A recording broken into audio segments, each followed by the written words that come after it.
Taste the Daily.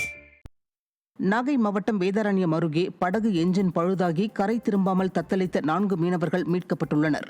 Vedaranyam அருகே ஆறுகாட்டுத்துறையிலிருந்து கடந்த 9ஆம் தேதி 5 மீனவர்கள் கடலுக்கு மீன்பிடிக்க சென்றனர். இவர்கள் மறுநாள் கரை திரும்ப வேண்டிய நிலையில் படகு எஞ்சின் பழுதானதால் கரை திரும்பவில்லை.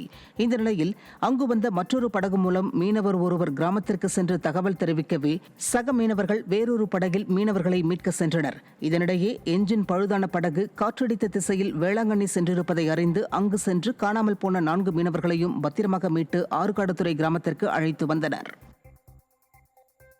வேலூர் மாவட்டம் பாகாயம் பகுதியில் காவல் நிலையம் மற்றும் தனியார் மருத்துவமனைக்கு வெடிகுண்டு மிரட்டல் விடுக்கப்பட்ட சம்பவம் பரபரப்பை ஏற்படுத்தியது.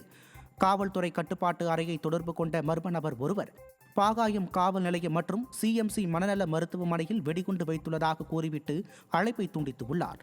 இந்த செல்போன் எண்ணை டிராக் செய்த போலீசார் மிரட்டல் விடுத்த கிருஷ்ணகிரி மாவட்டம் போச்சமல்லி பகுதியைச் சேர்ந்த சந்தோஷ்குமாரை கைது செய்தனர். விசாரணையில் அந்த நபர் மனநல பாதிக்கப்பட்டவர் என்பது தெரியவந்ததால் அவரை வீட்டிற்கு அனுப்பி வைத்தனர். திருவண்ணாமலை மாவட்டம் ஆரணி அருகே மதுபோதையில் முதியவர் மீது இருசக்கர வாகனம் மோதிய விபத்தில் இருவரும் படுகாயமடைந்துள்ளனர்.